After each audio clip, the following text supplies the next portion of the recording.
Hello, hello. Welcome back to the Q It Up Network, MN Pool Boot Camp collaborative podcast. We've got Demetrius Jelatis here with Jesse Engel. Hey, Jesse, how are you doing? oh, pretty good. Good to be back again. Excellent, excellent. What have you been up to since our last pod? Anything interesting for the listeners? Yeah, I guess I don't know what's really interesting these days, but kind of just doing my own thing, continue to run my business and hang out with my kid when I get him.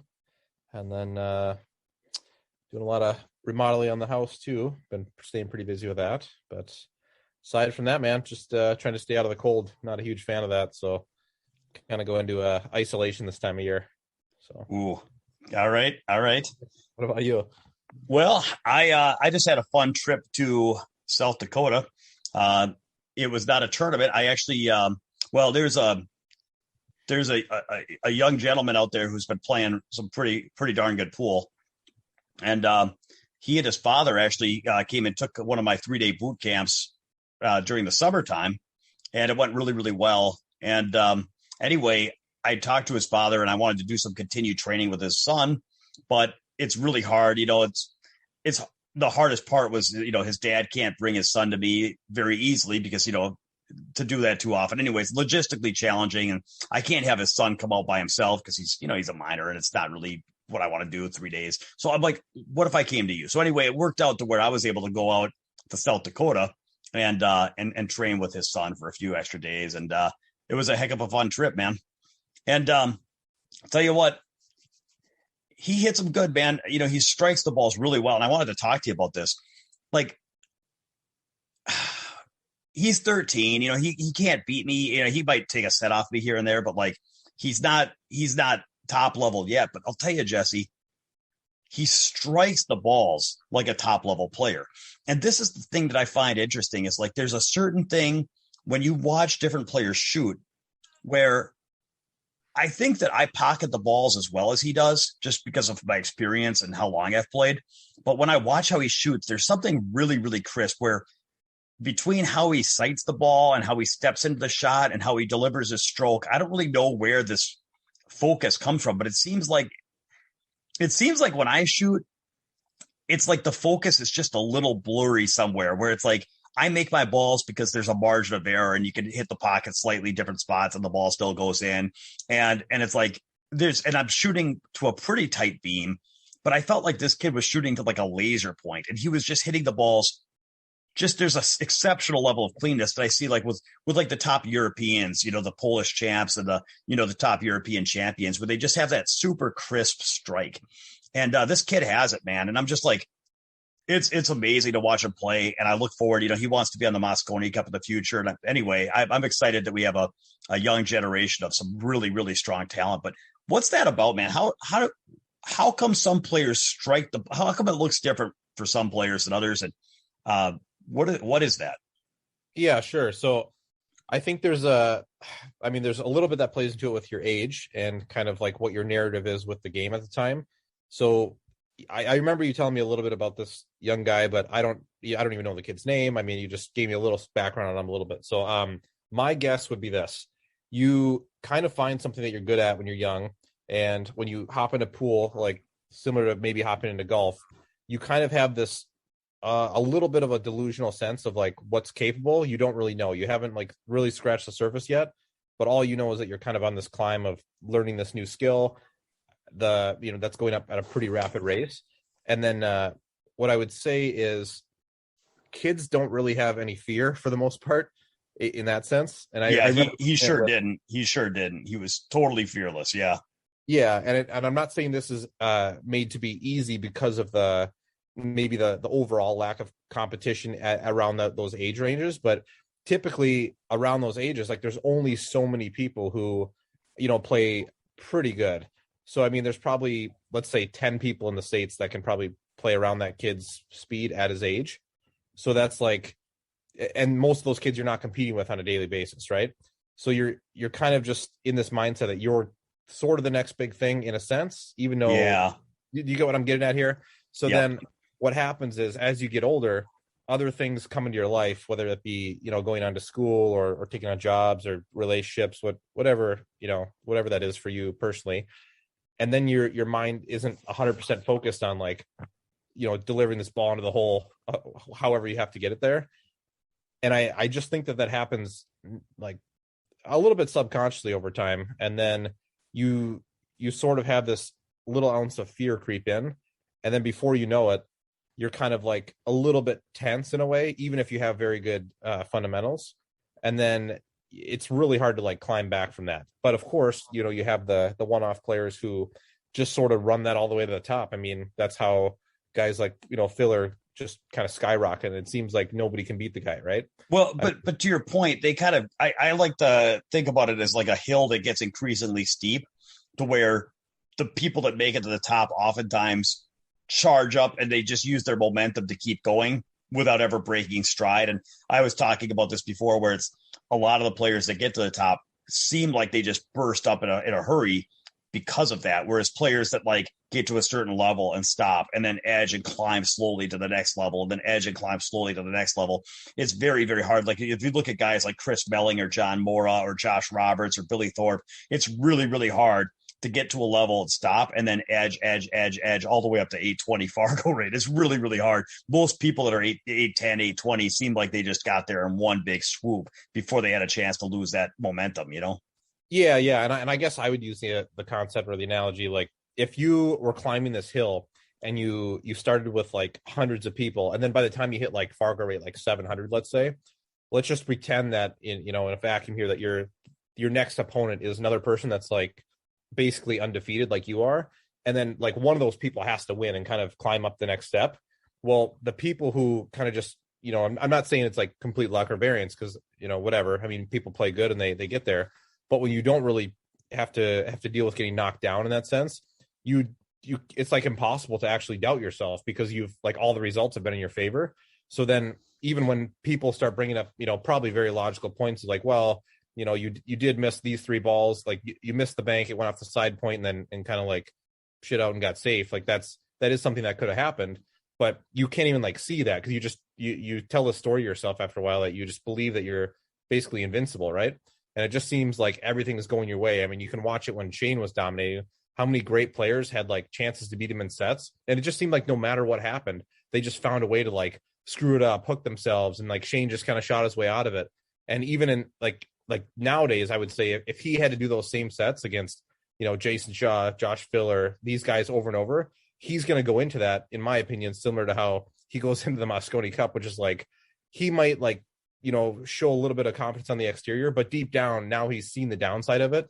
So he realizes like the truth is settling in, that like, okay, I was running pretty hot. And although I delivered and played very well, I definitely was running a little bit above EV, That's just the way I view it. And I think so it's almost like when somebody is just deeply convinced that things are going to go their way and that they're going to be victorious, their attitude towards adversity changes. They don't think, oh, this might be the set I lose. They think, well, how, it's I guess the best way to say it is like when you're watching a movie where the protagonist is captured and handcuffed and and he's in jail and the bad guys are going to kill him at dawn or whatever. It's like, you don't think, oh no, I guess he dies. You're like, oh, how's he going to get out of this one? Because he's the hero in the movie. And when people really, really believe that they're the hero in the movie, they just have a different attitude towards adversity. Like, oh, I guess this is what I'm going to overcome. And I wonder what my opponent's going to give me that unforeseen extra chance that I know I'm going to get. And that's going to be what turns things around. And they just they deep down believe that they're going to win in the end. Whereas when somebody's been beat a lot and they've lost a lot, and then it's like, well, you just kind of lose that. And yeah. Is that right? Pretty much. Yeah. And my like last thing I would say is if anybody like listening knows anything about like competitive fighting, that's a prime example of it. Is like there's so much trash talk leading up to that, and people seem to have this like really aggressive sense of confidence. But if you really like pay attention, you can see the guys and pretty much like the way that they're truly acting and like kind of directly correlates with their true record. I mean, the guys who are actually undefeated and just knock everybody out or just can't seem to lose no matter what strengths you bring to the fight, those guys, I mean, they're on another level. Like they just like, even if you bring up good points, like I said, they just don't believe it in their head that they have a chance to lose the fight. Like nothing can go wrong. Like even if like they don't believe that their legs can snap. They don't believe that they can, slip Well, on the this, camera or something, right? yeah, my dad told me about this because he used to race motocross and stuff, and he would tell me that I think he said by the time you hit 20 or 21, he's like, people can't win anymore because there's a group of 17-year-olds that are starting to race that think they're invincible and they can't die. And the problem is, he says that, they had a couple sayings. One of them was, if you never crash, then you're not racing fast enough. Because if you're racing such that you never crash, then you're going to get beat by people that are willing to take those chances. And the problem is, if you're willing to take those chances, then at some point you do have a few crashes and you break some bones. And once you start having a few crashes, you could just never race as fast again as these kids that haven't. You know what I mean? And No, it makes perfect sense. And I think, I think that plays over into every area in life. I mean, when people are very aggressive in business, it's the same kind of concept. You're that way until all of a sudden you have to, support a giant mortgage and a family and all these different things, right? Like, so what advice? So before we say it, I mean, because right now I feel like what we're saying is, and there's probably some truth to this. So I mean, part of the answer might be just facing the reality. But like for a guy like me, that's still trying to play my best pool, but has also faced a lot of defeats and faced a lot of realities and faced, it's like, I can't wave a wand and be 17 and delusional, nor would I necessarily want to. But like, is there something that can be done, or is there anything you can do to minimize the impact of that, or not really? Yeah, I think, you and I have talked about this kind of stuff off air here, so we can kind of probably reiterate some things. But my opinion on that is, yes, you can calm that down a little bit, but I know that you're not delusional, so you don't have this idea that someday in the next couple years, you're just going to be hitting the ball so good and you're just waiting for your strike of variance to hit, that all of a sudden you're not only going to be like a guaranteed member of the Mosconi team, but you're just going to be snapping off like all the majors. Like, you don't truly believe that. And I don't think you ever would. I mean, I would, if you did, I mean, it would be hard to hang out with you, because I think that would be, very. It'd be an elephant in the living room. I mean, like, yeah, this is awesome. As we kind of break even sets, in the basement or something. But yeah, like, that's the way that I think you move past that is you kind of stop paying attention to people who are not in the same position as you. So, for instance, you can't base any of your goals or your effort that you're going to be putting in the pool. You can't compare it at all to the people that are traveling around full time without families, without kids and all these whatever different things, because you're just not coming from the same place. And that doesn't mean you should even be comparing to anybody in the first place. You should just make, realistic expectations for yourself and say, okay, I'm okay with the idea that I'm going to play anywhere from, 3 to maybe 8 big tournaments a year, depending on how the pro schedule is working.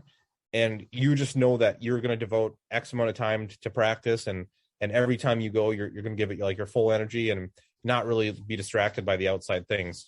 Because I think that's a perfect answer. I mean, and this is kind of something where it kind of comes down to the idea that goals have to be believable. And so if I was trying to sit there and tell myself that, like I'm in the rookie or something, that I'm just going to, hit my basement hard for 5 hours a week and then come out and start snapping off majors, like, I'm not going to believe that. And what happens is, when you try to convince yourself of something that's not true, it doesn't work. It leads to fear of exposure and doubt. And then anytime things don't go right, you're like back to like, you're always having to sell yourself on the idea that this is actually going to work. Whereas when you actually believe something deep, deep down, so it's almost like you have to figure out, what do you believe deep, deep, deep down you can do? And so like, I don't expect that I can, go, snap off a major like the US Open, but I do believe I can improve my break. And I do believe I can improve my jump shot. And I do believe that I can give myself more chances in the future than I've given myself in the past, in the sense that, if I can play 4 to 6 big events a year and do that for 3, 4, 5 years, that's more shells than, in more time in a shorter duration than I've ever given myself before. And so with more shells comes, more acclimation and just more opportunities to run good and win big matches and then build on some momentum and get well, you know what I mean? And develop from that. So it's like, I can put more in terms of big shots. I can develop certain parts of my game. And I have a picture of what my game can look like that I believe that I can actually put together with the time and resources I have and the number of at-bats I have. And then that's what I'm trying to do. And so it's like, the bottom line is, I guess you have to make sure your goals are believable. Yeah. And I think, this one might be something you might slightly disagree with, but this is something that I've kind of paid attention to over time. My easiest way to find like where I think people are at is I just like, I'm not really involved in like social media at this point in my life, but if you hopped on, let's say on Facebook and kind of just grabbed people who, are kind of like up and coming pool players, like whatever they're doing with their engagement is for me, like I just to tell all of like where they're truly at mentally. Because if you're looking out to like the, social media world to kind of get you like this added support and sort of reinforce this idea that your dream is like going to come true, then I think you've already failed. And so the measure of your confidence is by the lack of necessity of anybody else. Like you don't need anybody supplementing your confidence because you're just like, it's me in a pool with you and I know where I'm going. Whereas these people that are looking for like it's almost like if somebody was going to play, like if I was going to play a money set, like who do you, or which sounds more confident? Like if you were going to bet on the side or not, you had to decide if you wanted to bet on the side. In situation A, I'm like, hey, Jesse, this guy offered to play me. I'm going out there with 10 grand. I'm betting everything I can. And the other situation, I'm like, do you think I should play him? Do you want to go in with me? Do you think, you know what I mean? It's just like, yeah. Yeah. And it's, I mean, obviously with that specifically, like you're a close enough friend where, if you were going to play something that I thought was like within a range of being able to win, I would probably take a piece just out of support, but of course I know the point you're making there. And yeah, I think that's just something that people don't really take a close look at, I mean, it's like you're basically trying to sell results before it happens. Right. And like, I mean, the counter argument to that is like, if you go back to something like fighting, I mean, usually the people who are super loud and display the most confidence, they usually have an upper edge when it comes fight time because they've sort of already won the mental game. But that's a whole nother topic. So I'll just say like people who are traveling around specifically playing pool, which is not, going to be, you don't really have to worry about getting punched in the face. So like, what to expect. You're playing a game that's kind of in a confined set of rules and you're reaching out for, I mean, it's good to have support and a following, but I think the point I'm trying to make, and maybe you can explain it a little bit better. But when I've seen this so many times, it's just so easy for me to kind of call like how much longer their career has, in my opinion. So yeah, well, and I hate to be cynical, but it's a lot easier to bet against people making the top of pool than it is, but it's not. So to get there, but okay. So one last question on this that I have is that explains why that happens. However, what physically happens? What is it physically that allows this 13-year-old strike to look so good, or these Polish champions like Mieszko and Conrad, like what allows their strike to look so crisp and perfect? Whereas when I stroke the ball, it's very good. Like, I mean, okay, I'm very good, but it's like, there's a difference between like very good and like, you know what I'm talking about? That sweet, like pure, yep. Where they look at the ball and they get down and they stroke and it looks like it's a laser where everything just goes like exactly how they wanted it to strike. With the stroke and the sighting and the delivery, where does that physically manifest? I understand that I'm a coward and I'm past my prime and my eyesight's failing and my nerves are shot, but I got a flat tire. I get that, but like, where does that physically come out? Okay, so make sure I'm answering this like the way that you're actually trying to ask it. I think that when you're young, again, you're so focused on this game, or when you're putting all your eggs into this game in a sense, right? Whether you're 13 or 23, I mean, there's people who do that. So when you're in that mode, like your thought process is always revolved around pool in some sense. Like I remember when I used to be, very obsessed with the game, and back when I was even in school, like I just could not go like an hour without thinking about some sort of pattern that kind of played out, or a mistake that I'd recently made, and understanding, like I would like play out visually how that, like maybe how the cue ball like went the wrong path and maybe why that happened. So I'm always constantly thinking about that. And I'm just a like huge believer that everything that like, connects with your nerves, everything in your body like connects back to your brain, of course. So if you're like fully consumed in that, then all your muscle memory and all your thoughts are kind of just, revolved around pool. And maybe I'm, overstepping in a category that I'm not like, too, I guess, too knowledgeable about, but that would just be my main assumption there would be, what I think I can agree with this, because I think what it's like is there's like different levels of concentration. And when you first, like I've had this experience where like I go to my practice table, I'm like, I should practice. And like in my mind, I remember, hitting the balls pretty good and running tables. And so then I pick up my cue and I just think, okay, pick my shot, make my decision, aim it at the hole, shoot. And it's sometimes I fall in the zone, but a lot of times it's like a cold shower where, I've been thinking about other stuff and podcasting and training and kids and whatever else. And all of a sudden it's like a cold shower where like I start missing balls and rattling balls and it's rough and my stroke's not going where I thought. And it's like, man, what, like I forgot how it's like almost there's a lot of days where I forget how hard you have to focus to play that game. And then when people say, oh, sometimes it takes me a little while to get stroke, what are they really talking about? It's like their muscle memory is still there. The connections in their brain are still there. But what it is like little by little by little, letting go of, it's like releasing those other thoughts and releasing those other thoughts. And when you're thinking about this or thinking about that, it's like, no, letting go of all that, turning back to the present, focusing only on pool. And that's a process. And I know that when I go to a tournament, say I went to a longer tournament, like the Derby is a great example, match after match after match after match, your thoughts start approaching the spot. Cause you're right. I agree with you 100%. When I was 14, 15, 16, I might not have a non-pool thought enter my head. You know what I mean? Whereas now I have to find my way back to that spot every time I play.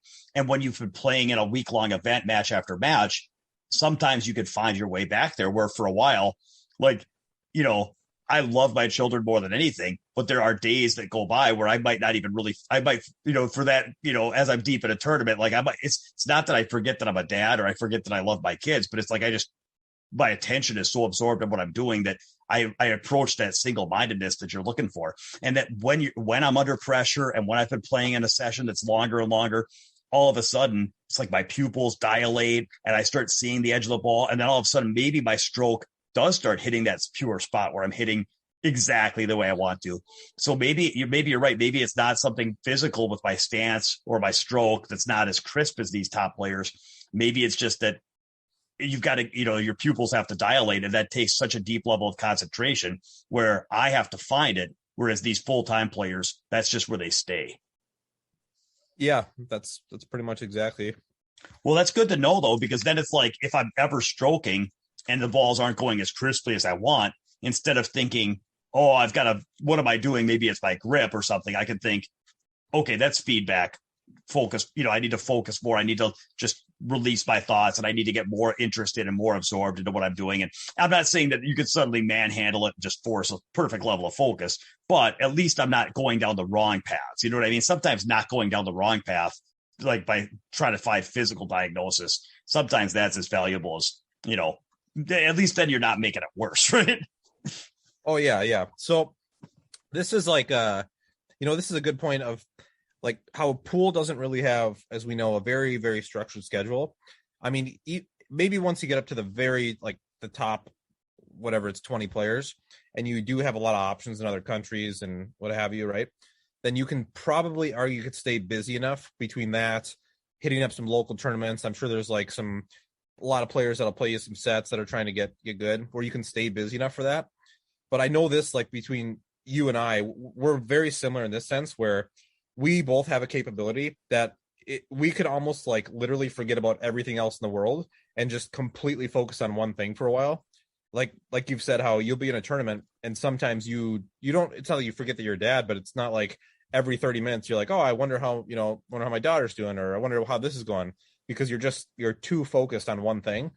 And then it might come up later when you're not, consumed by pool. But that's something that I think, hindered me personally quite a bit, is that there's too much downtime in between the time that you actually compete. And more, I mean, especially now, like for me, this is precisely the reason why I just don't, have any interest in playing pool seriously, because even as around here in where we live, there's only so many tournaments you can actually play in.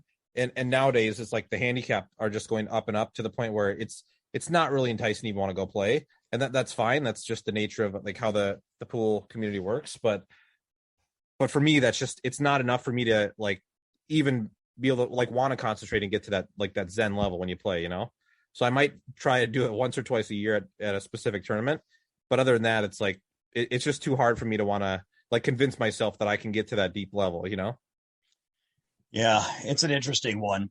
So I'm glad we talked about that. And, what's funny is like, we didn't have any of that conversation. Like none of this is planned. It's just, Very, very cool, man. This is there's different ways to do a podcast, and some people like to have real prepared stuff, but I kind of like just talking pool. So so speaking of talking pool, is it okay if I change the subject?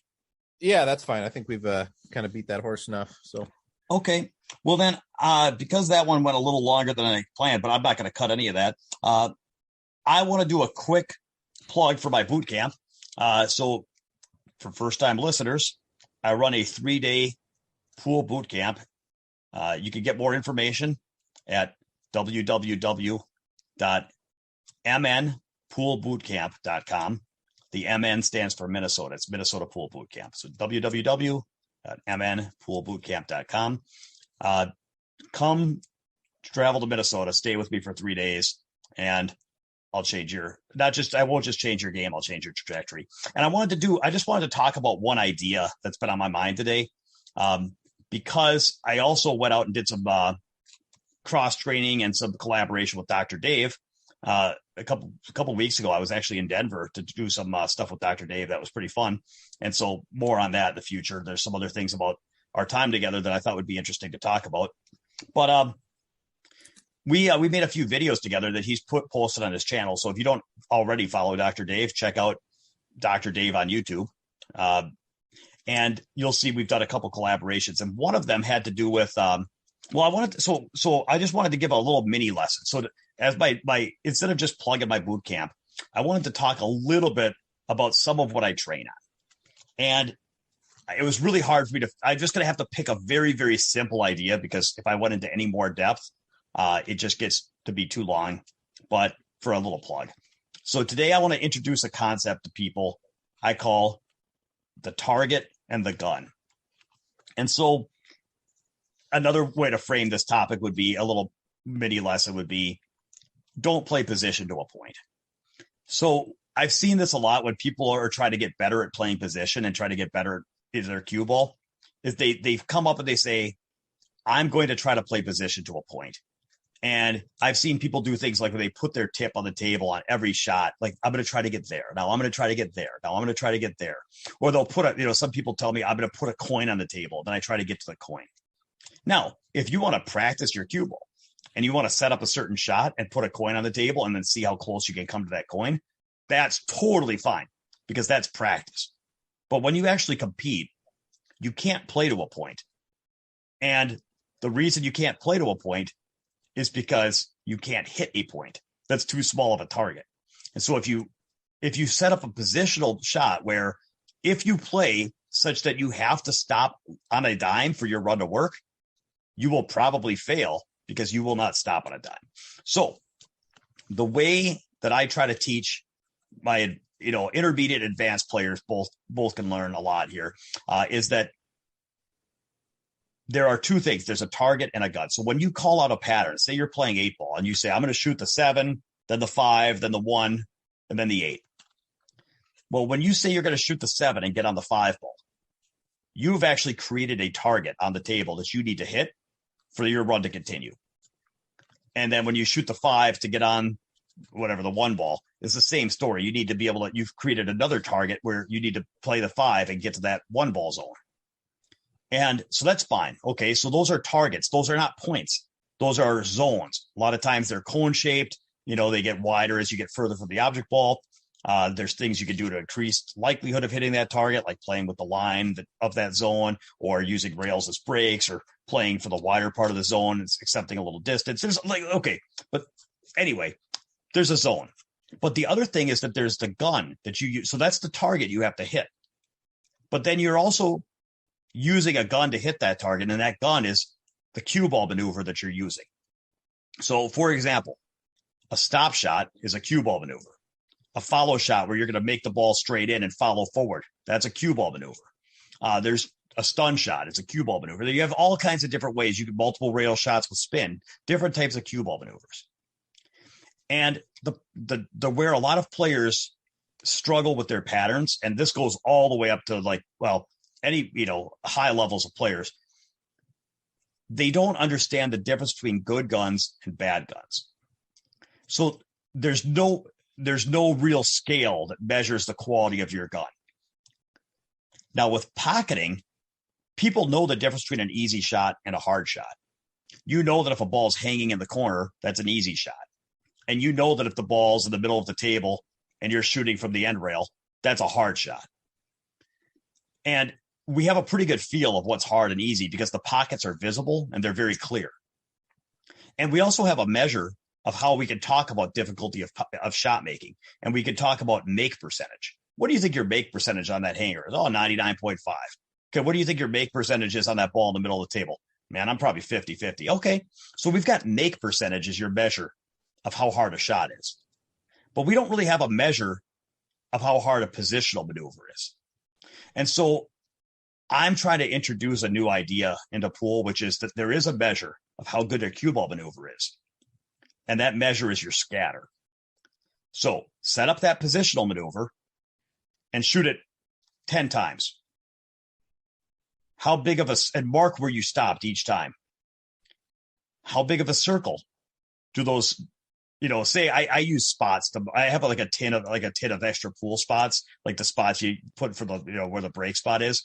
I don't glue them on the table. I just have a tin of spots I use. That way, if I used coins, then my cue ball rolls over the coins and it doesn't work. So anyway, I use these spots. So if I mark out 10 shots and I use spots on the table to mark where I landed, how big of a circle do those spots encompass? Like how big is my scatter? If I'm trying to shoot to get to the middle of the table, are all 10 spots stacked on top of each other, like Robin Hood in the middle of the table? Are they in a 1 foot circle? Or are they in a 3 foot circle? And that, to me, that's the scatter of a shot. So, for example, a stop shot, I'm going to have a very, very, very good scatter where all 10 shots are probably going to be stacked on top of each other. If it's a medium range stop shot, they're going to be very, very close, 3-inch circle. If I have to shoot a ball straight on the side and follow forward a foot, that's going to be a very good scatter.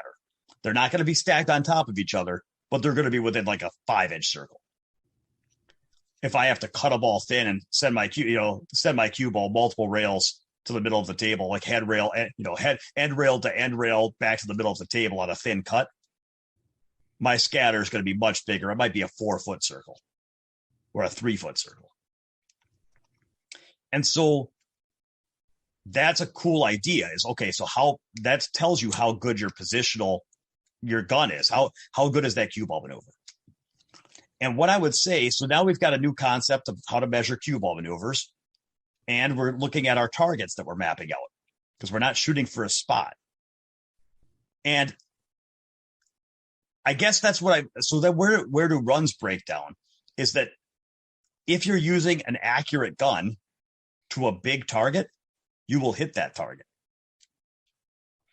And if you're using an accurate gun with a tight scatter to a small target, you could still hit that target because you've got an accurate enough gun. But if you're using an inaccurate gun to a small target, then you will likely miss your target. So in the first example, I'm not going to go much deeper without a pool table, but like first example, you have a stop shot and you can stop anywhere on this half the table and have a shot, and you're shooting an easy stop shot. Like you're shooting a good gun stop shot to a huge target, half the table. The next case, you are shooting a stop shot, which is a good gun, to a small target. Well, you've got a small target, but you're shooting a stop shot, so therefore you should be okay. However, now you're trying to hit a small target and you're shooting a ball in the corner and you're drawing your cue ball 5 feet backwards to hit a small target. Well, a 5-foot draw, I don't know about you, Jesse, but for me, probably a 3-foot scatter at least. And so odds are I'm going to miss that small target, and then it's going to cause problems. So when people are calling out their runs to me when I'm training, a lot of times in my mind, I'm just like, I'm thinking about the targets that they're creating and the guns they're using to get there. And I'm like, okay, accurate gun, big target, good. Accurate gun, small target, good. Big, poor inaccurate gun to a small target. And then I'm like, well, that's where that run's going to break down. And then they shoot, and that's where the run breaks down. And then we learn something. So I guess what I'm trying to do with this segment is both teach and explain what I do at my boot camp. So that's my teaching for the day, is to introduce these concepts, to be aware of how big of a target are you actually shooting for, and how good is your cue ball maneuver to get there. And then in terms of what I train on, that gives some ideas of what I train on are that I have ranked the different cue ball maneuvers in pool from best to worst. And so I have a set of core shots of 10 shots that I have found give me the tightest scatter to allow me to move my cue ball up and down table, multiple rails with accuracy. So that I'm not just hoping to get on a shot. I'm playing to have the right angle or not be on the rail and, get good on balls, even if I have to move my ball around the table. And so when I train with students, I spend a lot of time. My ultimate goal is I want everybody to know what these 10 shots are, why they're superior in terms of scatter. We can test them out, and it's pretty eye-opening to test these shots against other shots so that we know what types of angles and shots we should be using to move around the table. Oftentimes, though, to get to that point, and then I want everyone to understand what these shots are, how to hit them, and then how to assemble them so they're creating big targets and using accurate guns so that they have predictable, repeatable, consistent runouts. Because I believe that more so than fundamentals is the key to consistency, is using accurate guns to big targets. That's, for me, the best consistency possible. The same way, if you were shooting a triple hard shot, you're never going to be as consistent as a guy shooting an easy shot, no matter how long you work on your stroke. So, but the thing is, what's cool about it, and where this becomes one-on-one instruction, is that that's the end goal, is that you have these tools and know how to connect them and assemble fine runouts, how to read the table, assemble correct patterns and hit those patterns using the right guns. But to get there, I might have to, fill in blanks of knowledge as to, how these shots work. And I might have to fill in gaps in technique as far as how to execute them or get the right tip accuracy, the right stroke speeds, or the right frequency. I might have to fill in some, there's a lot of stuff that goes in between, beginning and end. And that's kind of like the end point. And so then if I have to fill in gaps on knowledge and technique and practice, and then all the hundreds and hundreds and hundreds of little things that come up where maybe somebody's shooting that shot with inside English and they're using, straight side spin and their cue ball swerving. And if they use a little bit of high with the side spin, then they keep a more level cue and it makes this shot play a little bit better, or all those little miscellaneous things that come up between the beginning and the end. Not to say that the end. So I guess that's where the one-on-one comes in, is I take where my students at currently for knowledge and for technique, and we just build it to where it needs to be so that they understand why these shots have better scatters, how to hit them, and how to assemble them into clean runouts. And along the way, we're doing breaking and jumping and safeties and kicks and end games and strategy and, mental game for sure. Anything that comes up between the beginning and the high level of pool. So I just wanted to introduce those concepts of target and gun and talk a little bit about, there's a lot of players that think it's just about, I know how to get from A to B. I have all these tools and I know how to pocket ball. So let me just try to get better and better at just, bombing through racks. But there are higher levels of play out there. I'd love to help you get there. So look me up, come out to Minnesota, and let's rock and roll. All right. Anything you want to add on that, Jesse? Thanks for giving me a little time there. Anything that stands out to you, or should we just jump into our main topic? Yeah, I think we're just ready to jump in, man. I think you did a pretty good job of explaining that, and it's a good concept, so I'm good with that. Cool. All right, so today, Jesse, what are we talking about today? Why don't you take it for a bit? All right, so if I remember correctly, what we are going to be discussing is the general idea about, or revolving around, the growth of pool and a lot of little small ideas that might kind of impact that. Is that pretty summed up there, or? Yeah, and this one, you have some things that we talked a little bit a few months ago, and I thought you had some fascinating hot takes, some new hot takes on pool. And I mean, there's been so much conversation about how to grow the game, is whose job it is, how to do it, what conditions have to be in place. So within the subject of the growth of the game, where do you want to steer from there? Well, I mean, I have some ideas or general concepts on the idea of how to grow it, but yeah, just go. Tell me what's on your mind. So, I mean, yeah, like you said, we've had this conversation many different times when we're traveling different tournaments or just hanging out, whatever. My general idea is just that obviously the way that it's been, tried to grow is clearly not working. I mean, it's never really worked over the past couple of decades. It might have had a few small spurts here and there.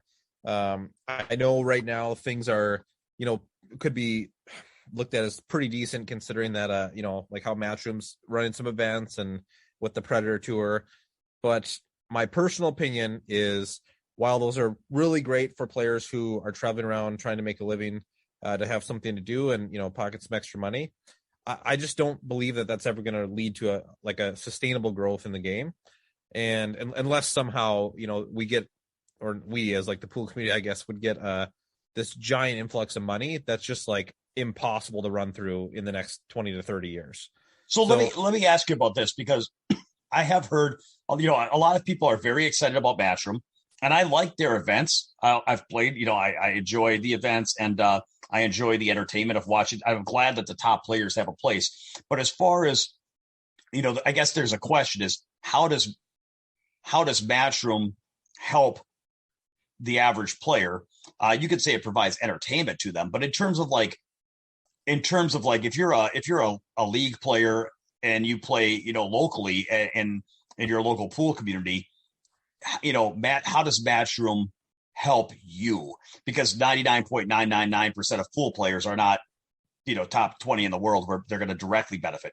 So, I mean, I think there's some theory, Jesse, that like, well, if Matchroom grows an audience for pool, then more people will start playing pool. That'll be good. It's like a trickle down, right? Like if we do this at the top, it's going to trickle down and create more interest in the game that'll then spur an influx of players into the local pool community, or that maybe Matchroom, if they're very successful, that Matchroom will grow, and as they grow, then they'll start running events that circle the regional events, and maybe will trickle down. So either they'll bring more people in, or they'll bring more events in that'll eventually matter to somebody that's listening to this podcast.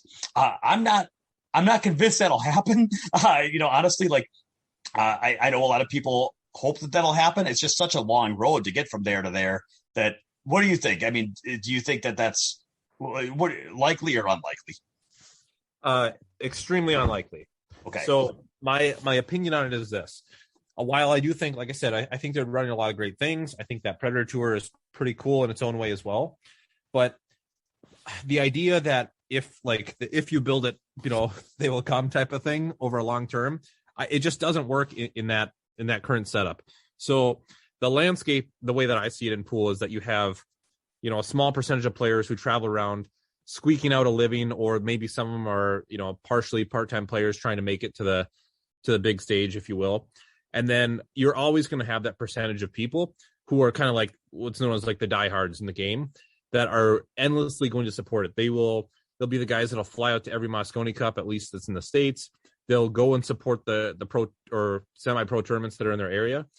And that's amazing. Like, I mean, I'm thankful for that. That's allowed me to play in a lot of tournaments that never would have happened. I mean, even the one that we went and played, I guess it was last summer now, the one out in Virginia. I mean, events like that can't happen unless there's a lot of players like that. And a lot. And I just want to congratulate once again James Jelatis. Sorry, that was the well, good memories. So yeah, big sweat there. But yeah, so my opinion is like it's pretty easy to figure out how to run decent sized tournaments like that.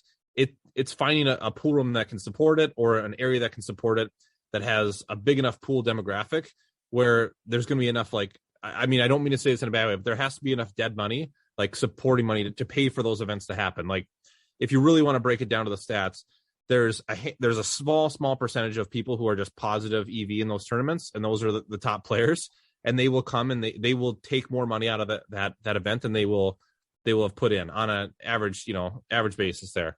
And then there's a very high percentage of people who are supporters, who get their entertainment value, who get to go hill with one of those great players, or whatever their like personal goals are with that thing, and that's all great.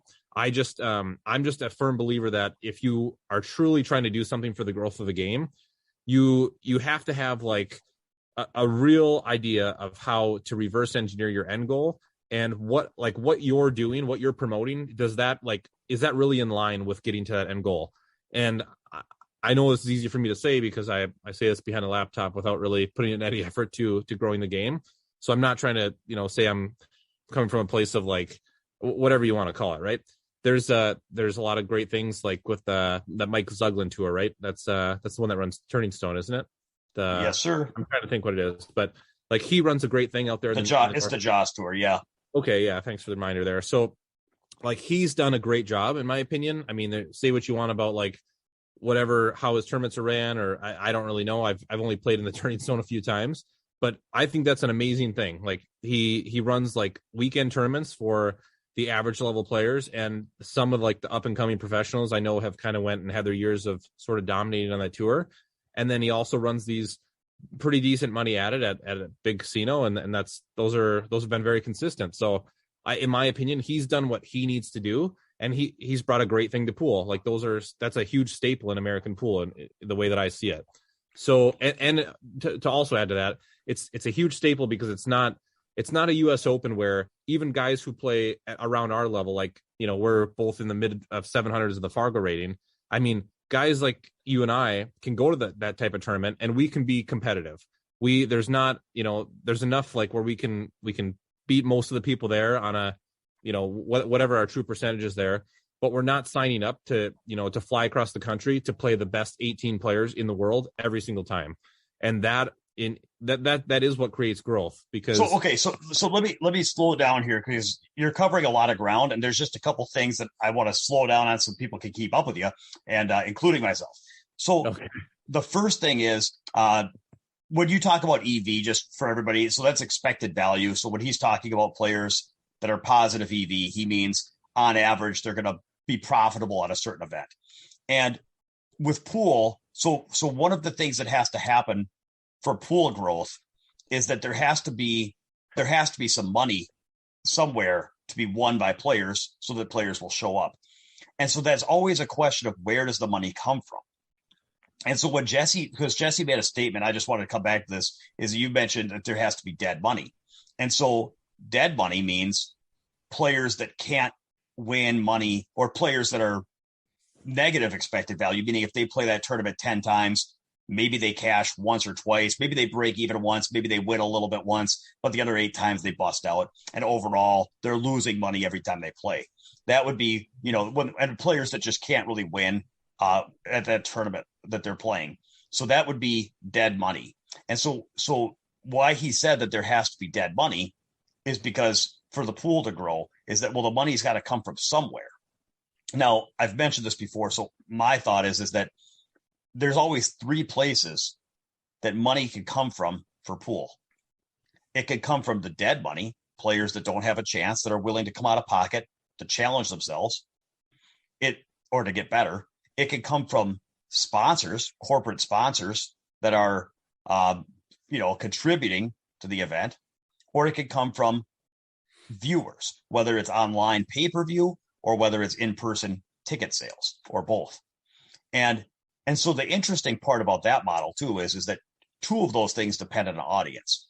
The ticket sales or pay-per-views depends on directly how many people are watching, whereas the sponsorship that is indirectly based on how many people are watching, because the more people are watching, the more interested a sponsor would be to get their advertising message out. So a lot of it has to do with how many people are watching and how many people are playing without a reasonable chance of winning. That's where the money flows from. Without those things, you can't really grow the game. So I think, getting back to Turning Stone, then what you're saying is, in Turning Stone, it's very successful because in that event, there is some dead money. I mean, there's 128 players. The player list just came out. I mean, maybe there's 25 that have a realistic chance of winning the event. Maybe there's 10 that are, much, much more likely, and then another 15 that is not without the realm of possibility. And that means that there's another, reasonably half the field is kind of dead money in that field. And so let me ask you, Jesse, why do those people play that event if they can't win? Well, I mean, I can't speak for each individual, but I have to make an assumption. No, I want you to. Let's start with the first guy. His name is Carl. Go. Okay, so Carl, civil engineer from Massachusetts. So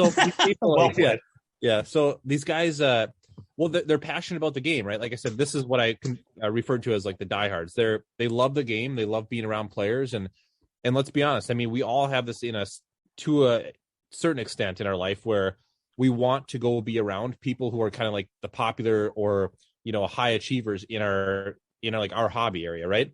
I mean, I'm not saying that everybody's starstruck in the same sense, but a lot of the reason why a lot of people go there is because they're looking for that story. They're looking for that story of how I don't even know, but they're looking for the story where they beat Johnny Archer 9-7 in that tournament, and don't really care how it got there, but they want to have that story, and they want to go hang around those guys, and a lot of them do want to challenge themselves because they are trying to improve. But those people are doing that in a sense where they don't really care about the end result financially, and they're close enough. Like I said, up in that area, there's so many pool players where the supply and demand for that specific tour and those events, are it's never ending. I mean, you can't get into the tournament. I remember when I tried to get into it like a handful of years ago, and I wasn't even close. There was like so many people on the waiting list already, and that was like 3 months leading up to the event. And I was like, okay, well that's good. I mean, that's good for him. Like why should I receive special treatment, or why should there be? He shouldn't have to open up the field. I mean, not that he'd be able to get it done in the 4 days anyways, but he's built a great product there where he's found the right threshold of the barrier entry for the players to get in for their expenses, their entry fee, and the right like level of prestige where people are excited about that. They get, they're dressed up when they play. I mean, he's got just all the right things in place.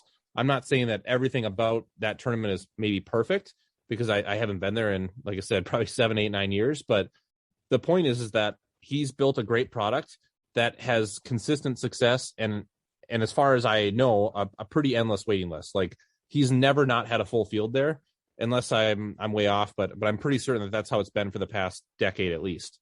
So yeah, and the other one that's a lot like that, you're right. It's 2 weeks out from when I'm recording this. I'm looking forward to going out there. And yeah, it's very, very, very full. The other one that's kind of similar in terms of dead money is and in terms of is Derby. You get a lot of top players, a lot of not top players out there for the same reasons: the prestige, to be around other players, short sets, knowing that you might be able to get a couple scalps, that you get to watch a lot of great pool and be a part of an active scene. So as we get into your plan or your ideas of what it would take to grow the game, I think that those are some interesting questions. Is why are Derby and Turning Stone so successful when so many other stops can't fill up like I'll put it this way. If we went to a pool room, Jesse, and try to run a $500, $1,000 added big table 9-ball tournament locally here, it would not fill up. You might get 5 or 10 guys that were the most likely to win that event. And then once they couldn't get enough players, it would just get canceled. So that's the mystery, is why if we ran an event here, would it not fill? But he's got a waiting list. So go ahead. I'll let you. I just wanted to I find it interesting that it's possible to run big table events and have a waiting list or 500 player fields like Derby. And it's also possible to run them where you can't even fill the things. So what's the difference? And you could either talk about that or you could take it where you wanted to go. I just wanted to mention that that's kind of what we're trying to get at, is where's the meat come from? Yeah. Yeah. So, I mean, again, I don't know how much like due diligence that he did before he started running those tournaments, but I mean, clearly he knew that there was enough demand over there to run that thing. Or maybe he was just a guy that, I'm talking about Turning Stone here, maybe he just found a way to get into that casino and found a good deal with Diamond to, get the tables or whatever it is. And, it just sort of worked. I mean, it might just be one of those things where 10 people tried and that one just happened to work because it was in the prime area. It was ran correctly the way that people wanted it. And somehow it's just still here today. But my opinion, just to follow that, is my opinion is that it's kind of the argument of it is like, or the tricky thing to figure out is, are people really trying to figure out, like, are they really trying to figure out what is the best event for their area and like how to run that to make it the most sustainable? Or is their ego getting in the way when they come into a potential sum of like sponsorship money and they want to run the next big thing so they can, have all these like accolades for their achievements, right?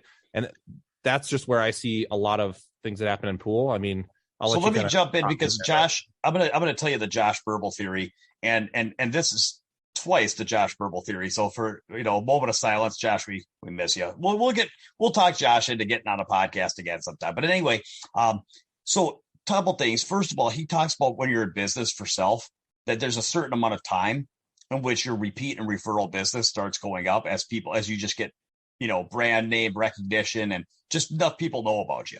So like one thing that happens at the Turning Stone, for example, is when I play there here in a few weeks, then that's when he's going to open up sign up for the August tournament. He has 2 a year. And so everybody that's in the January tournament is the first on the list to get the sign up for the August tournament.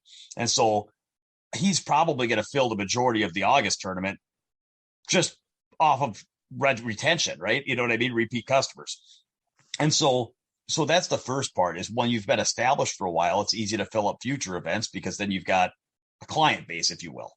The other part is Josh talks a lot about, he used to really be passionate about this, about supply and demand. And he thought that the best growth strategy for tournaments was to make sure that the demand was always higher than the supply. So, for example, this goes right to what you're saying about somebody that gets some sponsorship money and gets a little ambitious. It's better to have a 32-player field tournament that fills up, where you have people that wish they could have gotten in but couldn't, and the thing runs smoothly, and because it's not over, you did go to 64 players, and because it's not that extra day, it's not a cluster of early mornings and late nights. You take that 32-player tournament, you fill the brackets, you have a little bit of a waiting list, you run it perfectly, and then you do that a few times. And then what happens is you've got a ton of players that wanted to get in. They see how good the event was. And then if the demand is there to where you know that you could go to a 64 player and still have a wait list, well, now you can go to 64. But you don't go to 64 and then not be able to fill the thing and then have people feel like, well, I can sign up or not sign up. I don't have to worry about it, because then they get non-committal because I know I can always sign up. I'm, wow, that thing never fills. And then it like loses its energy and prestige somehow. That's the only other thing I want to talk about a recurring event that runs for a while. This is more back to the first point about longevity, is that players know that it's a good tournament to go to because they've seen it run before. They know that they know that it's a good tournament. They know it pays well. They know that it goes off, that it's not going to just be canceled and not happen. They know that, and it develops some prestige. We've got a tournament locally in our area that has a waiting list every year. And it was the same thing where it's like, it's been around a long time. People just know it's going to be on their list. Everybody puts it on their stop, and it has a certain amount of prestige that way. So I think longevity and prestige is important. And I also think it's important to make sure that the demand is always higher than the supply, because that's what keeps the growth going. As soon as you have more supply than you have demand, people it loses energy somehow. What do you think about those thoughts? Yeah, I think that's spot on. So one thing I was going to bring up anyways, but you already mentioned it, which was that tournament that we have locally, which I have to assume you're talking about Seacoast, right? Yeah, we have a Seco Verani tournament. It's been running over 30 years. Yeah, I think. Yeah, so this is an interesting thing. And this was this, I mean, we can go results LOL, but this proves my point exactly. So and I want to make sure that I clarify that when I'm talking about this, I'm not at all saying anything bad about it, because the tournament's a great tournament. It's like you said, it has a waiting list, and it's literally the only tournament you can go to every year and get a good size entry, good, decent payout. It runs quickly, and there's no handicaps in it. So it's kind of just like the old school way that pool used to be played, and that's how it started, and that's how. And for those and I have to point that out. So for those that don't know the Minneapolis pool scene, this tournament is a 32-man non-handicapped pool tournament with what's the entry fee now? Like $150 per person per event. There's an 8-ball and a 9-ball. Maybe it's more. Maybe it's 200. I don't remember. All I know is that it's a non-handicapped 3-figure entry with an 8-ball and a 9-ball, and the thing fills every year with a waiting list. Whereas if you ran another pool tournament in Minnesota that was non-handicapped, it would, good luck. You know what I mean? It's like, how come if somebody else wanted to run a 32-player tournament, they couldn't even fill it up, but yet this place has a waiting list. And I think that the longevity and the prestige go a long way to that. But go ahead. Yeah, it's exactly what it is. I mean, nowadays, I want to make a side point about it, but yes, it is about the prestige, and when people get not invited for enough years and they can't find a way to get in, by the time that they maybe can get in, they just feel obligated to get in, even if they haven't been playing a ton of pool, because they know, well, shoot, I wanted to play the last 5 years, but I had zero chance to get a shot, and now I finally got my phone call. So it's kind of it is the supply and demand thing, and the longevity of the tournament. There's a lot of good social aspects of the reason why people want to be around there too. So it has a lot going for it. But what I will say is this: there's you probably don't know about this, but it used to be $110 entry back when you and I used to play together. And then I think the last time that you played, it went up to $160 entry per event, and that filled. And now I remember talking to the guy who runs it at a tournament almost about a year ago now, and he asked me he's like, well, I was thinking about kicking up the entries next year, and he was talking about like $250 to $300 an event. And I know that I told him this. I said, hey, like, I think you have a great thing. I don't think you should push it. I think that you should kind of keep up with inflation in a sense, but don't get too aggressive, because you have to realize that, again, that there has to be a certain sense of, like, quote unquote, dead money, and that it's dead money because it's affordable for people to play. And there are some, sort of long shots that have made it through. I don't mean in a bad way, because the tournament's set up that way, where it's a short race, race to 5, bar table 8 ball, and valley tables. And then the 9 balls race to 7, and it's both, or I think the 8 balls winner break, rack your own, and then the 9 balls actually rack for your opponent. So it throws a little twist in the game. But go figure, like, this year is the first year they bumped up the entry fees to $300. And last I heard, they were looking for 9 spots to be filled, and the tournament's literally 2 weeks from today is when it starts. And this is the first year they've ever had that issue. And I mean, it's easy for me to say it now, and I mean, I don't want to, like, like I said, I don't want this to come off as like, haha, I told you so. Like, I'm trying to, like, bash, because I love the tournament. It's, the guy that runs it's great. He does a great job. But this is literally a perfect example of how you can kind of take a really good thing and get a little bit, too, not greedy, but you want to make the thing a little bit too prestigious and too high value. And then this is what happens. You kind of step over the line, and now all of a sudden, it's not going to work. And it's hard for a player that can't win. Like, it wasn't that long ago, Jesse. I mean, 10 years ago, the entry fees were $75 in the 8 ball and $75 in the 9 ball. So somebody could come play. So somebody could come play it for $150. They could play both events and get a chance to play against, the best players from Minnesota, as well as, surrounding areas, right? We've had players from, Illinois, let me Canada. Take that back. Sorry. It went up to 110 an event, and then I do remember, because it was 270 total the last year I played, so 135 an event. Yeah, so it's like it went from 75 to 135, which means 270 per player per weekend, which is still, like you said, that's just kind of keeping up with inflation, to go from 75 to 110 to 135 over, I've been playing that event for 15 years, right? Whatever. It conflicts with Turning Stone, so I haven't played it the last few years. Anyway, but now are you saying it went to 300 per event?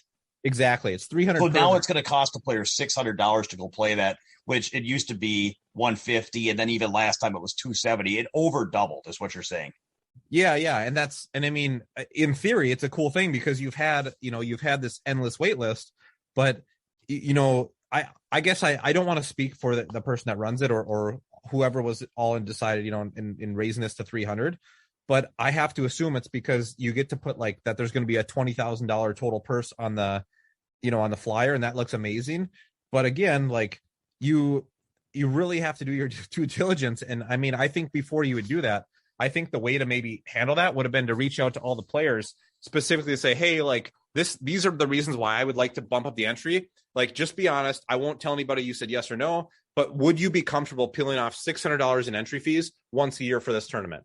And if there's enough people that say, well, I mean, that seems like it's getting a little bit steep. I mean, usually I could kind of get out of that weekend for $300 because I buy some drinks or whatever. Then that starts to really cost people. Like you said, there are a certain level of players in that tournament that are going to support it because they've been in it nearly every year.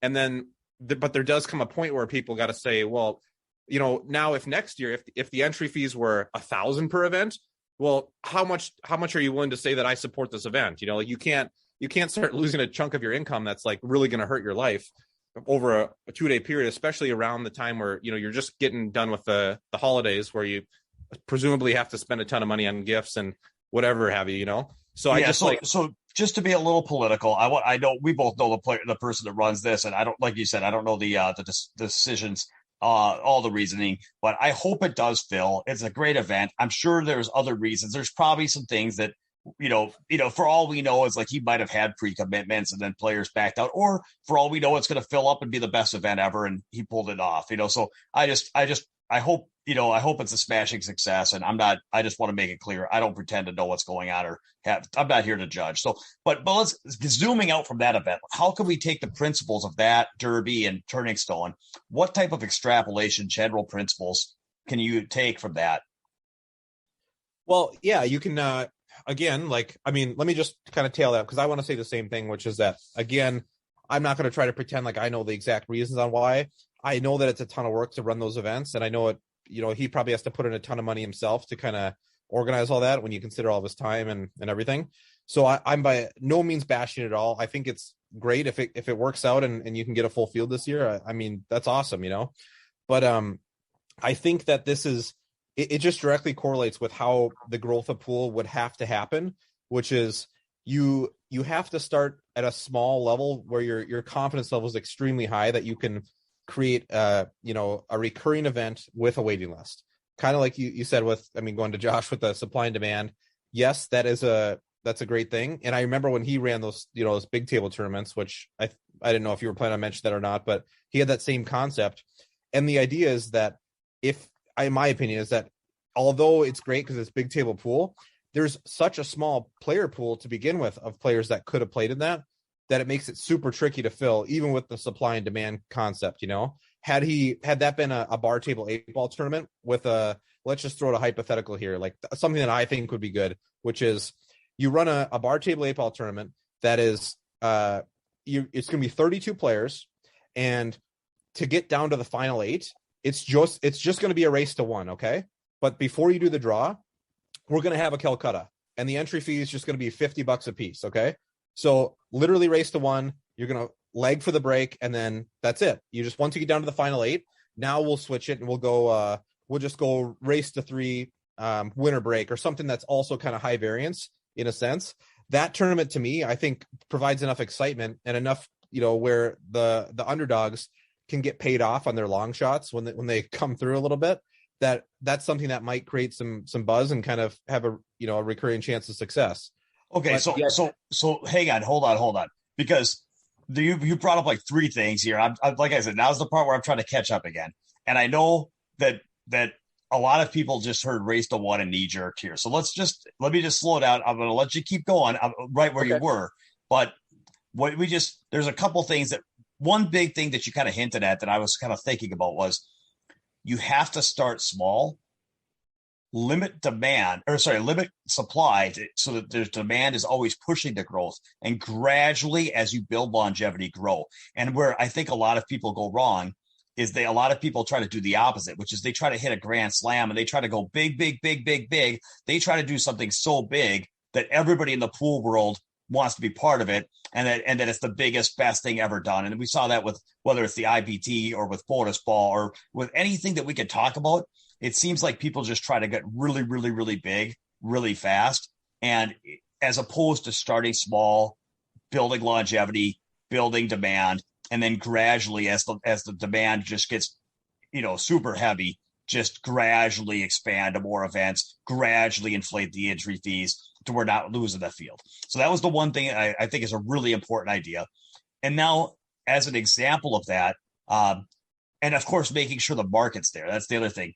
So Josh had run some big table events. We don't have big table players in Minnesota. So they went extinct a long time ago. Sad to say. So what that leaves is you're talking about an event, and we didn't really talk about handicaps yet. And we can, if that plays a role in this, but one thought that I've had, Jesse, is that there are 2 ways to handicap an event.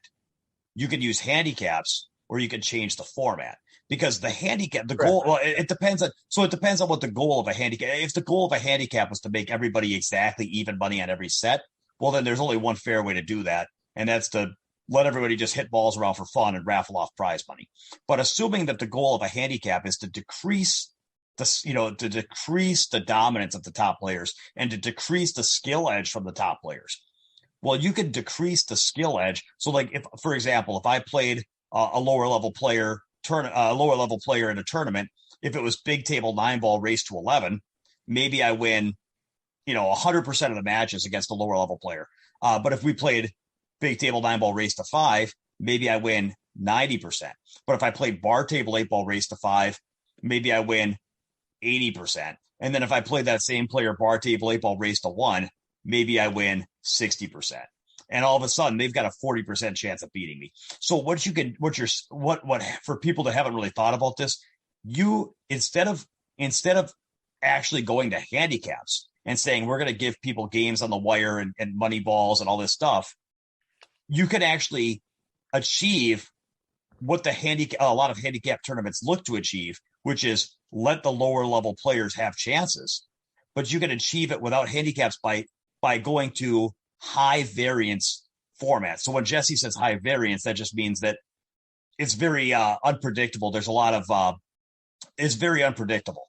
And so what you're saying is your hypothetical tournament, which would be 32 players and all the way to the money is just a race to 1, that would be the way that the tournament is quote unquote handicapped. And the benefit of that is that you would always have lower rated players that would be willing to take a shot because they know that all they have to do is win 3 games in a row and they're in the money, or actually 16-8.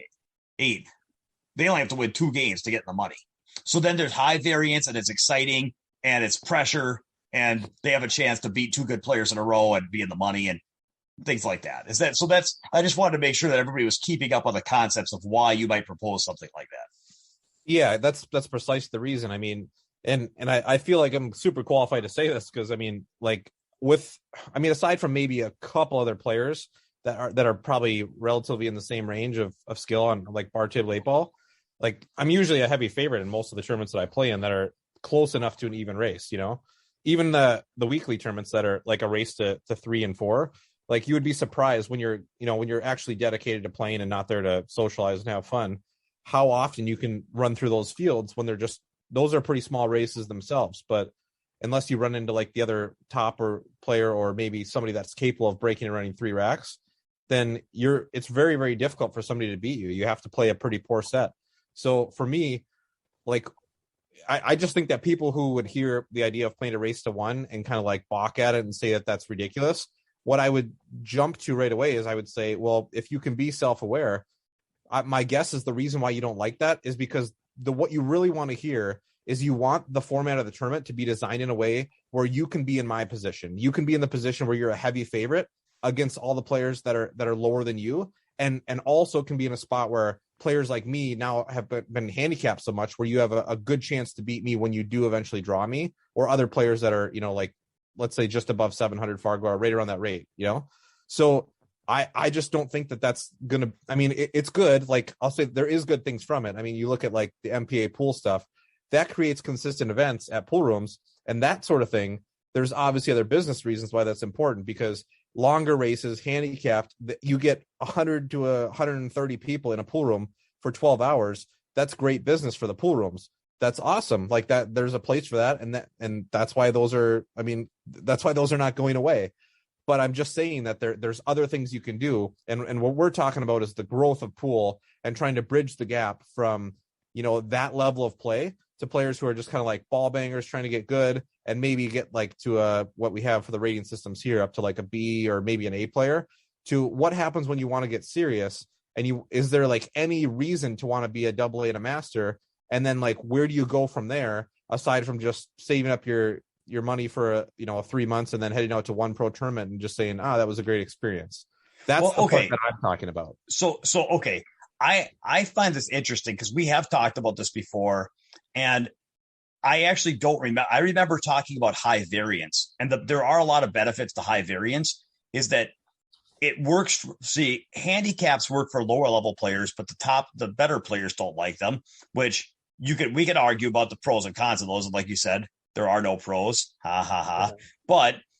But then the open events work for the top players, but not for the lower rated players. So getting events that have high variance in terms of format is I agree that that's a good strategy. And I think that actually the Predator Tour, where they have the 2 races to 4 followed by a tiebreaker shootout, I think that that's why they've gone that way. That's why the Mosconi Cup is race to 5. That's why there's a lot of events that are starting to say, okay, I think maybe without really I'm sure they understand this as well as we do. I mean, but there are other people that are trying to find a way to keep a more exciting format.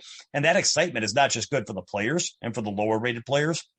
It's also good for the audience, which then in turn is good for ticket sales and sponsors. So it's great. It's kind of a win for everyone. But race to one is pretty extreme. Like, why am I gonna you're not gonna have people driving down from 3 hours out of town to go play a race to one. I mean, to go play a race to one tournament and lose the leg and get run out on. How many, is that really? I don't know that I'd go to that, Jesse. Okay, well, yeah, and I'm not saying that that's the exact answer. I did that to be like a very extreme concept of. So that was a toy game. Okay, so that's a toy game. That's a theoretical. That's not his recommendation. Everybody, that's a toy. That's like a model of a principle of high variance. Okay, so what would be a reasonable model? What do you think of the Predator format? I think the Predator format's good. But let me go back to it, though. Like, I'm also not saying that exact format is horrible for our area, because if you look at like what the market has to offer in our state, how many players can you? I mean, we don't actually start naming people off because it's not what we're here to do. But how many players do you think want to come play? Even like when you would argue that you're not like a complete expert at bar table 8-ball, but you're known as one of the better players. So you're for sure always floating in the top like 4 players or something like that, right? I mean, you'd probably agree there. If you're, I don't know, maybe you disagree, but I think you're for sure in that range, like long term. So how many players do you think want to come play you consistently races 2, 5, alternate the break, just even up bar table 8-ball? Like, how many people will do that and pay a large enough entry that it makes it worth it for you to sit at a pool room all day? Because if people will do that for a $10 entry, of course, because they just want to do it and they're like, I'll just go have some fun and play pool.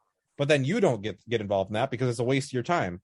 And it's same for me. Like, I don't play weekly tournaments because they've progressively gone down in entry fee or like the prize money, and they take forever. And then it's like, I'm not really there just to go hang out with friends every single week. That's not really how I want to spend my time. So to give an example, like, we have weekly tournaments in our area that, it used to be, I remember that you could play a weekly tournament, and if you won the thing, first place would generally be $100 or more, low 100, something like that. Just, you buy in for 10, $15, and if you win, you might end up, $100 winner for the night, but there's other ways of attracting lower rated players. And another way that we didn't talk about is lowering the entry fees. And so that's what you're talking about, is the entry fees of these weeklies have gotten to the point where first places are now double digit prize money. And if you buy in for 15 and first place is 70, it's hard to want to play for 8 hours. If you want to practice, you can practice, but to call it anything besides practice starts, it's no longer really a tournament. It's more of a practice session. So that's that. But in terms of increasing turnout, that's another way to do it that we didn't really talk about, is you could either lower entry fees, or you could even have tiered entry fees. So just as far as different strategies. Yeah. Yep. Yeah. There's definitely a balance there, right? And it's finding that's what I'm talking about, though, is you have to reverse engineer that and find out where the healthy balance is. And I think that historically, promoters in pool have done an extremely poor job of that. And I believe it's because their reality is blinded by the shiny lights of running these big events or having these big ideas.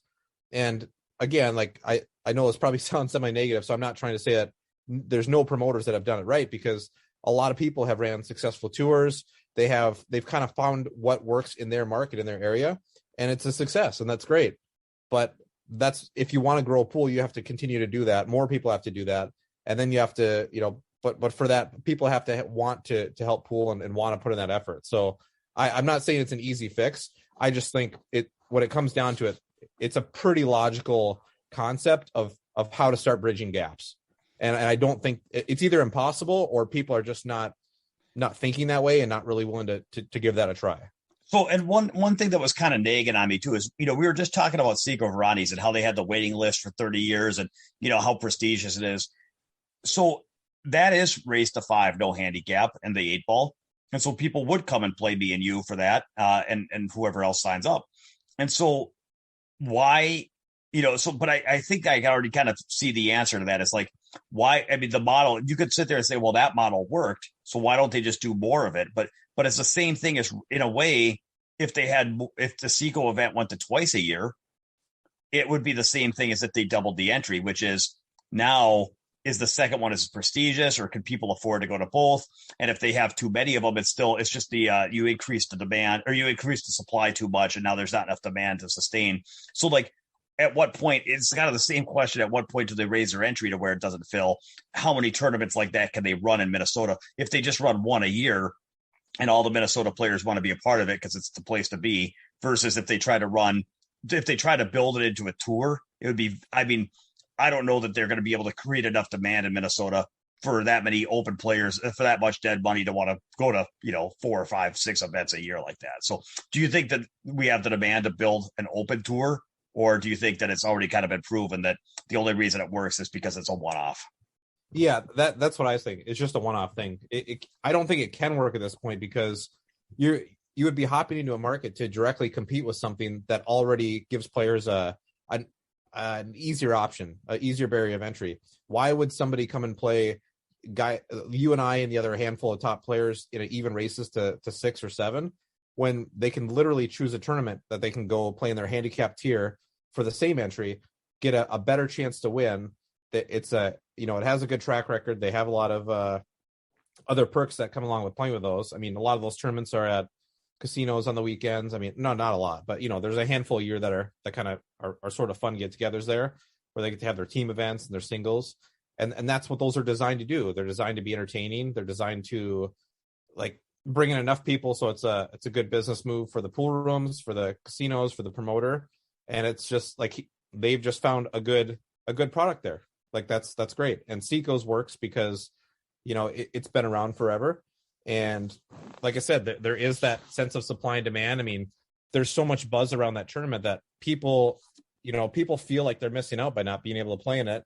And then they want to go hang out around there. And it's like, yeah, it just works. There's a bunch of reasons why that tournament works. Okay. So Jesse, we've got pool with Matchroom at the highest level, taking care of the top players. Most cities have some type of local pool, whether it's leagues and, some local tournaments and some handicapped events. So what do you feel like? I think what's missing is the bridge and the gap between. So if you're not a low level league player or a medium level league player, or you're not a top touring pro, maybe, once you get to 650, there's nothing. It's a really everybody thinks they're at the gaps. The players at 590 think they're at the gap. The players at 640 think they're at the gap. You and I feel like we're at the gap, but there does seem to be a gap of advanced, good local tournament players and even regional tournament players and semi-pro players. There's like a gap between, when you kind of grow out of the league system to when you can actually compete with international players.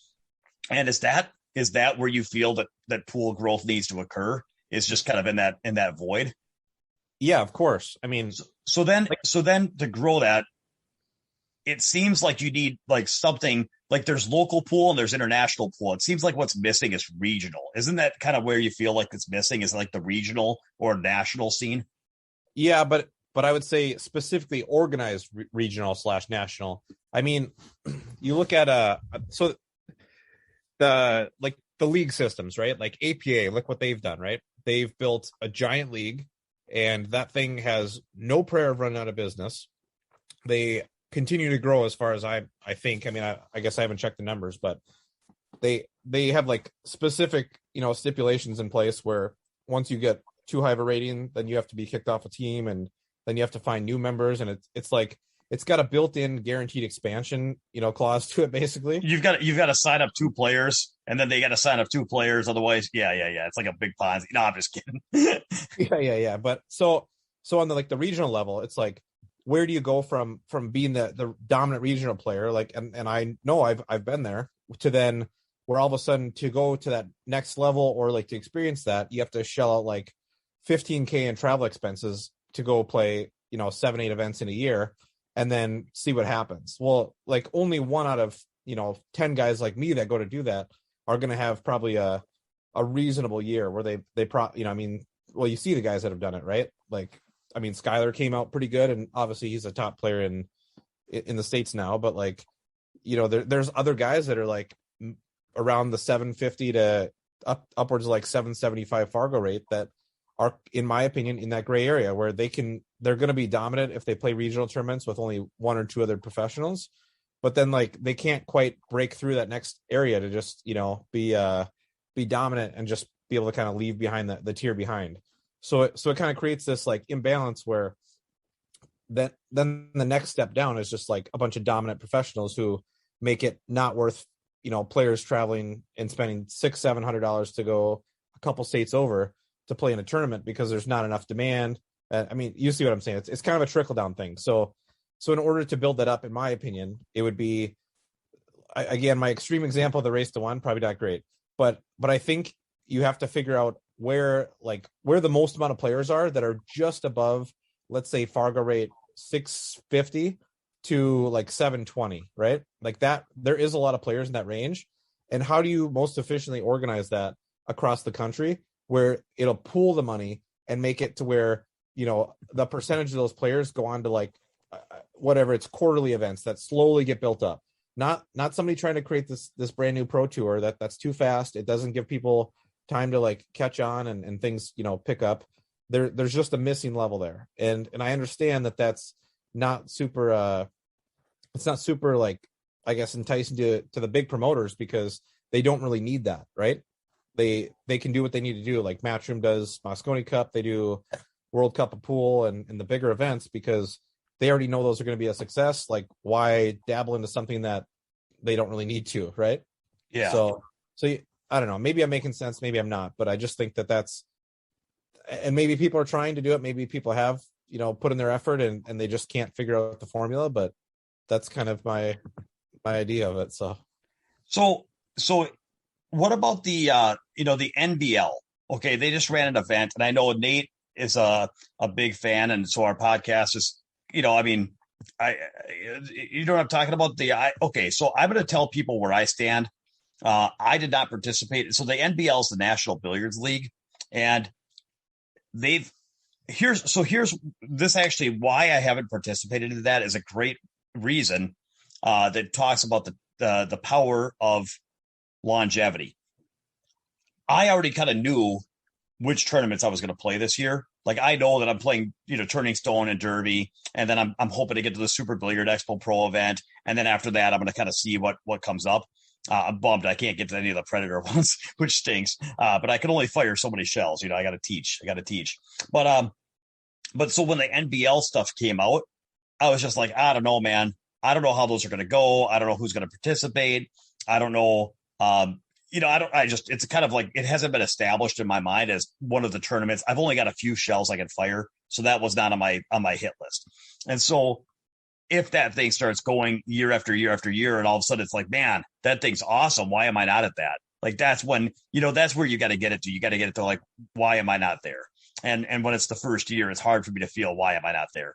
The other reason, by the way, that just for me personally, was that they had like a line drawn, and you mentioned 720 Fargo, and that's where the line was drawn. Pardon me.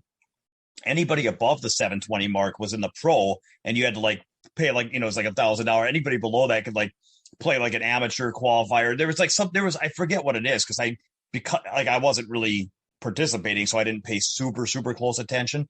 But if I was below 720, I could maybe play a qualifier to win my way in. But if I'm over 720, I got to come out of pocket for $1,000. And so the problem for me was I'm only a little over 720. So therefore I was kind of in the dead money side of all the players. You know what I mean? It was just like, I was still kind of in the wrong spot. So anyway, I hope it, it sounds like it was really successful. They just had their first event. Did you know much about that, or what do you know about the NBL and what? Yeah, I remember seeing it on pop up on Easy Billiards, like when it was, being talked about, like probably a couple years ago now, maybe a year and a half or something. But yeah, it got delayed with COVID. But I think one of the keys to it, Jesse, is that, I mean, they do have a plan so that they have pros that can play and hopefully be positive EV, because then they're playing against some lower, some top amateurs that have qualified into the event. So they have like amateur, like 720 and under events for like good amateurs, top amateurs, where top amateurs can play and then qualify to play with the pros and have a shot. Well, the pros have to pay their way in. I don't know. I mean, so basically it's an idea to try to get like you're saying, to try to get some quote unquote dead money into some pro fields so that they can have sustainable pro events. While at the same time also providing an opportunity for amateurs to win the top, amateur events. And I don't know if it's just entry fee or if there's other payouts as well that they could get by being in part of that lower tier division.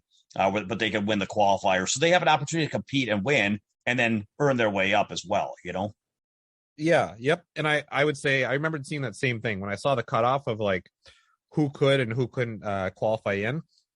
That was sort of it for me too, because I was like, well, I'm not active. I mean, why would I want to, like, for me personally, like, why would I want to pay $1,000 to go play here? If I'm just going to peel off $1,000 to go play a big tournament, I would rather just go to the US Open or one of those bigger tournaments. Right. But that's okay, because I'm not saying that's anything bad about the NBL. I think if, I don't know all the details of it, but from the sounds of it, it seems like a great thing. And like you said, it's a step in the right direction of bridging that gap. And to clarify, like, I don't think that bridging that gap is to cater to players who play you and like at the speed that you and I do. I think we're the last people to be concerned about. And I think that's totally just the only way it can work. You have to move from the bottom up. And then, because otherwise, when you let players like us in, I mean, there's maybe 50 to 75 players who probably play within, like, I don't know, let's say like within like 20 points below us in Fargo. Is that probably safe to say? Somewhere in that range in the United States. And like, I guess I haven't looked at the list in a while, but just my assumption is that there's probably about that many players that could potentially be, wanting to hop in that tournament. And you need to have like the bottom 80% of whatever field you're trying to build. You need to make sure that the market has maybe 10 to 20x times that in players. So starting at around our skill level and trying to bridge the gap there, it's just not going to work. It's going to crash and burn like everything else. But there is a point where that threshold starts to get like where you can kind of creep up. So if pool, I mean, you said it's 720, so maybe they're getting a great turnout, and over 5 years, the amount of like demand for that tournament goes up from like a revolving, let's say 250 players, just for example, up to now all of a sudden there's 700 players that are kind of revolving and trying to qualify and doing that. Well, that's a good step in the right direction. And then assuming that happens, that's where you can't get too far ahead, like don't put the cart in front of the horse here. That's where you just start to creep up a little bit, whether that be slightly with entry fees, slightly with the levels that can qualify in, or you just make minor adjustments, and you just, or slightly with the number of events. Yeah, exactly. That way your downside, your exposure to that is never really going to damage your business model to the point where you're like, wow, like that was a dumb risk to take. And that's kind of the whole point I was trying to make earlier when I was talking about, for instance, like Seiko's or other events that have, made drastic changes like that.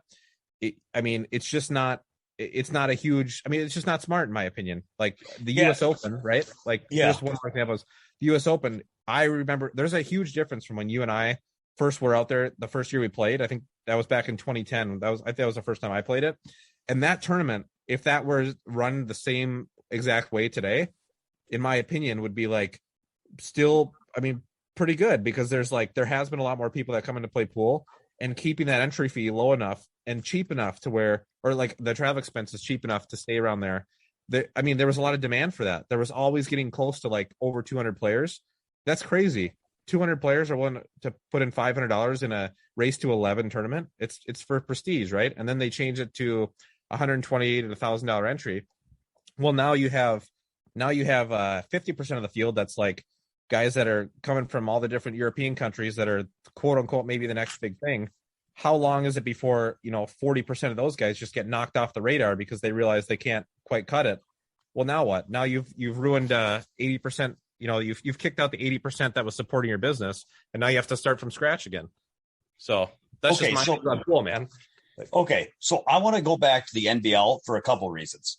One is I think it's interesting to talk about the principles involved here as it pertains to this event. And secondly, we're just talking. These guys are doing something, and if we can help them, if we have good things to say about it, that can only help.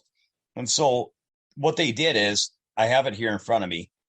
They had 8 amateurs and 8 pros. So 8 pros that paid $1,000, and 8 amateurs that qualified by paying $100 to play in a regional qualifier or a local qualifier.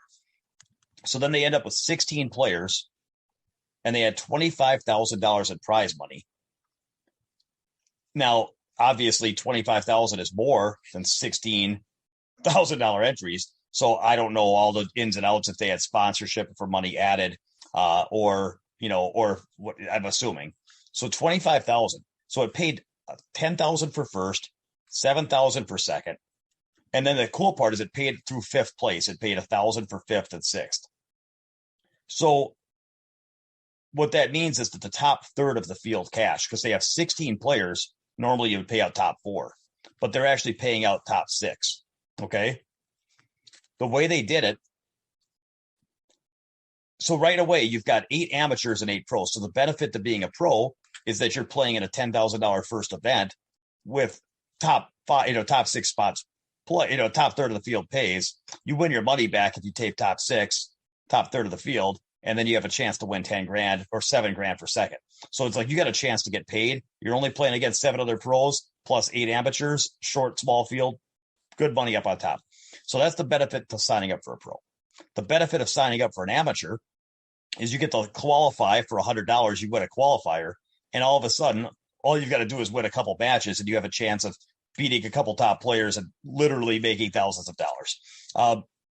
The cool thing is the format. The winner's side, it starts as a race to 7, the first round. After the first round, it's race to 11 on the winner's side. But the loser side remains a race to 7.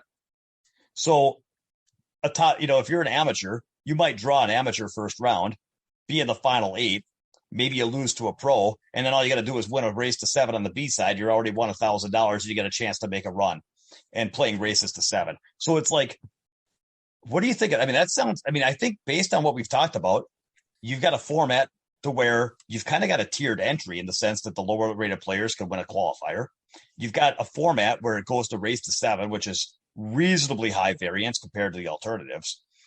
You've got money added. You've got prestige. It seems like a good format. What do you think of that? Yeah. I mean, everything you just said sounds pretty good to me. Like I said, I don't know all the exact details to that league or whatever. It's not league, the tour, So whatever the exact details are, I mean, everything you just summarized sounds pretty good to me.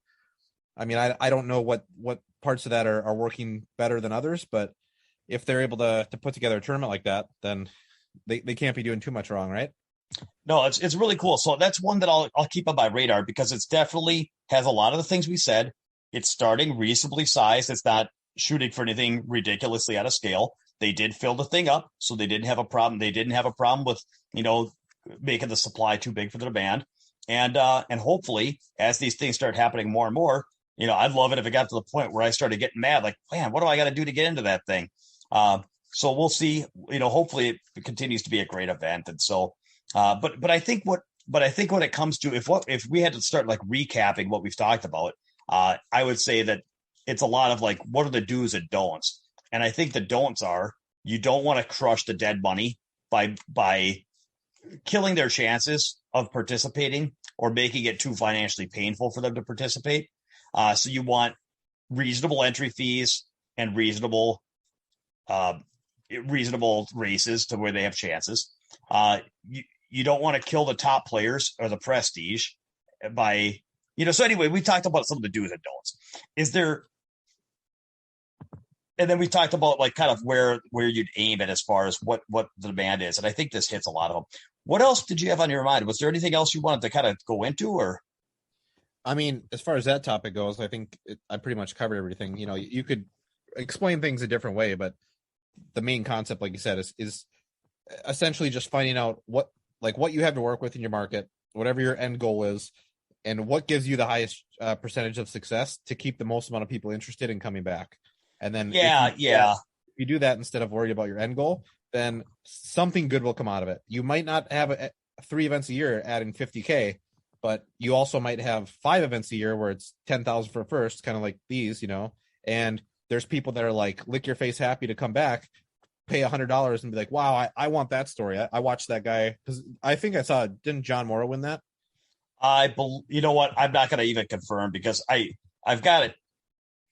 I thought that's what I saw somewhere. But anyways, whether It's it probably happened, on the. I'll go to the AZ Billiards homepage right now. It's probably on the homepage. okay. John Morrow wins 6 on the loss side, double dips duel in NBL inaugural championship. There you go. All right, yeah. So, that's awesome, and I'm whoever I don't know who beat him on the winner's side, but I'm sure in that event, at one point, one of those amateurs had to either have a super close set or actually beat one of the players that they're really not expected to beat on paper, and that's enough. Like that's enough to get people jealous and want that story for themselves, especially when they, that was a player that they've just beaten the last like 5 times they played, right? So that it's just the trickle down effect works, but you just can't push things too fast. That's my Yeah, and I think that's the big thing is that you've got to start small and grow from the ground up as opposed to try to swing for the fences and make it happen from the top down. And that Matchroom is great. And you know what? I'm not saying that I was a little skeptical that it's going to, impact me anytime real soon, what Matchroom is doing. But I do think that there's some demand for like people taking care of. I'm glad that there's a company out there that's taking care of the international players and creating events for us to watch and that are prestigious and well run. And there is probably some trickle down, but I think that for anything to affect the majority of players, I'm with you. It has to start small, grow slow from the ground up with longevity, with steady, careful growth, as opposed to trying to get too big too fast. So I think we're on the same page. I think we covered that pretty well. So I think I'm good, Jesse. I appreciate you talking about it. I think it's an interesting landscape, and I'm yeah. So I think I'm set. Is there anything else that you had on the docket, or should we call this a wrap and get back to our pool practice? Yeah, I think that's good, man. I think we've carried on long enough. I'm sure some people are falling asleep over there, so we'll leave it at that. All right. Well, listen, thanks for tuning in, everybody. Would love to hear your thoughts. And we'll catch you next time. All right, see you guys. Take care.